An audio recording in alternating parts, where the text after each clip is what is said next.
Want to know my thoughts on the deadlift? Let's watch and find out.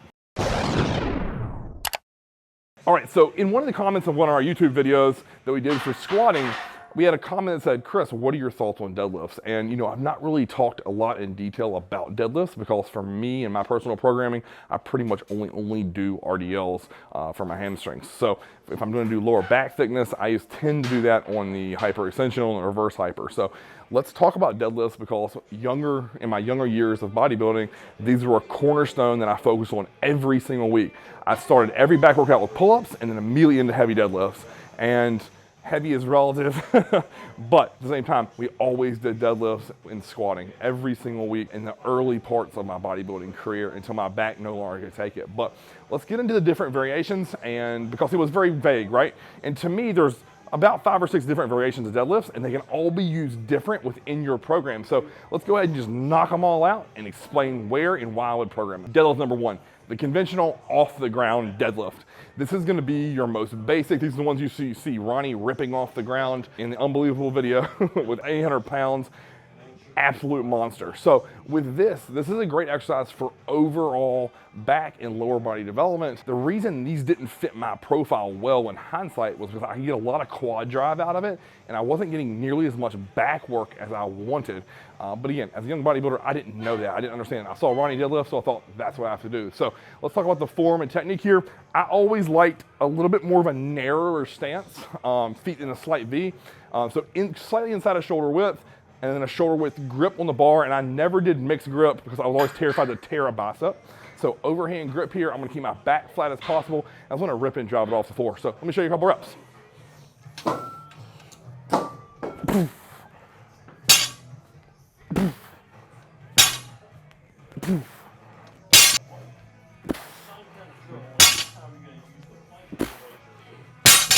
If you'll notice there, one of the things that you'll find is going to be constant on every single one of these, no matter what we do, is how tight the bar stays in my body. I never let it drift away from me. That's really going to put my lower back at major injury. So, conventional deadlift, that's the form. Rep range sets, I mean, it kind of depends on what you're after, right? So you'll see guys go as low as 3 to 5 reps, trying to build strength, but I'm never going to recommend that below probably 6 just to be safe. For any of my clients. Because at the end of the day, unless you're a powerlifter, we want them to be higher because we're going to drive hypertrophy. One of the cool things that John used to have me do was high rep deadlifting. It was brutal. It challenged me cardiovascularly.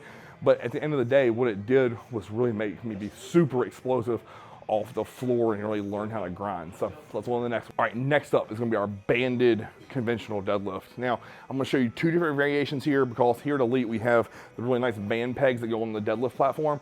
If you don't have that, I'm going to show you a cheap way to make it. All you need is simply just bands from Elite FTS. So step 1. With these, you want to think about setting up band tension, and the reason why we want to do that is to overload where the weight's going to get easier. So the hardest part of a deadlift is going to be from the ground to right below your knee, right? So with the band, it's going to overload the top half of this range of motion where the weight tends to get lighter. So for example, one of the exercises we're going to show you next is going to be a rack pull. Well, you can definitely rack pull way more than you can pull off the ground. I'm going to deload at the bottom and overload at the top range of motion to really work a lot of the thickness of my back. So again, 2 red bands here, hooked over the bar. Let me show you what that looks like. With this, I have to be hyper explosive or it's not going to get to lockout. So grab the bar, overhand, same technique here. 1, 2, 3, pull, 1,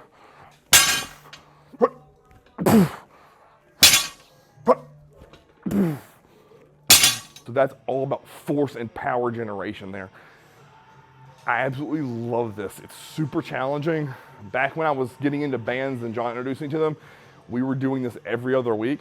And I'll tell you what I found is it made my squat go through the fucking roof. So pretty cool technique there. So banded deadlifts. Let me show you an alternate way to do these now if you don't have this fancy setup. All right, so if you don't have that fancy setup, what I'm gonna do is just take a long band and hook it around my wrists, and then I'm gonna step on the band and grab the bar. So again, feet shoulder width, that right on the bridge of my foot. All right, same technique here.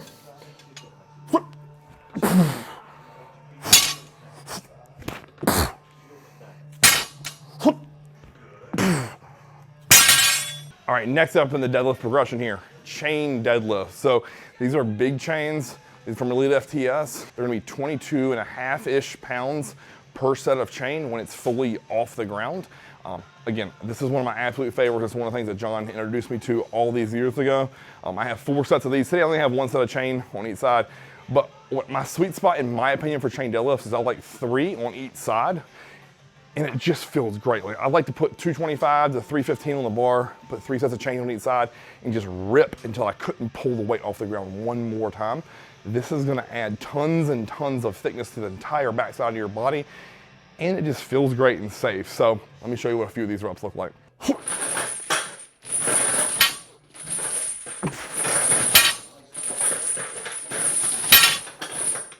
All right, guys, just like with the bands, this is gonna be flattening the strength curve, right? So I'm the weakest in the bottom, all the chains on the ground, so they weigh nothing. As I pull every inch up, they get heavier as the chain length come off the ground. So at the top, I'm fully loaded almost. When doing these, and I see people do this all the time, and it actually like, it's so cringy. If you're squatting or deadlifting with chains, you always want 1 to 3 links still remaining on the ground. This is not a balance exercise, because if you have them set to where the chains are gonna be completely off the ground, it's gonna become me balancing the weight front to back and side to side. I don't want that at all. So at all times during chain squatting, deadlift, and bench, you want 1 to 3 links of chain on the ground the whole time. All right, guys, last up in the rotation here is gonna be a rack pull. Now, the biggest debate with a rack pull, in my opinion, is gonna be where to set these pegs, right? Do I set it at my kneecap, above my kneecap, below it? Do I set it mid-shin? To me, mid-shin rack pulls, at least how my limb lengths are built, are the same thing as doing deadlift. So with rack pulls, I either like to go right below my kneecap or right above my kneecap. Right now I have this set right above my kneecap. It's the second pin in these Sornex power racks. And what I want to think about here is getting 0 leg drive, meaning nothing out of my hamstrings or glutes. I want all back. So what I'm trying to think about, instead of getting a hip hinge, I want to think about just raising my torso to neutral. With this, same grip, same stance, and then I just want to rip it off the rack. You will never see me bounce these off the rack and going like 1 rep, 1 rep, 1 rep. Every rep will be for dead pause. And then what I actually want to think about at the top of this is I want to squeeze my shoulder blades this way. So I want to get contraction on my upper back, because it will be loaded. So even though this is gonna be a great lower back exercise for your erectors, this will also give us thickness to our upper back and traps. So let me show you a few reps. Here, neutral spine, you do not wanna look up, you don't wanna look down, look right in the middle. Again, this is right at my kneecap, right above my kneecap. And then here, squeeze, squeeze.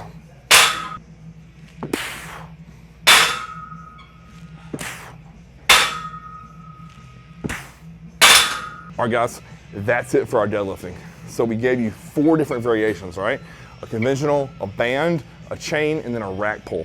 So all 4. Comment below which one of those 4 are your favorites for back growth. Now, I'm not talking about hamstrings and glutes. I'm talking about for back, so erector, upper back, mid back, that you like for that. So comment that below. I hope you really found this beneficial. Sadly, because of my spine health, I'm not able to deadlift like I used to.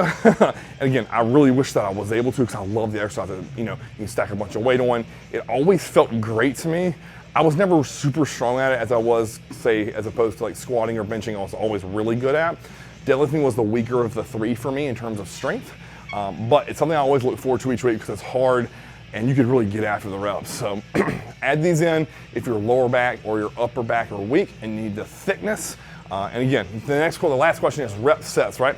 So you can work up to a top end set and then do a back off. That's probably gonna be my best option for deadlifts, in my opinion.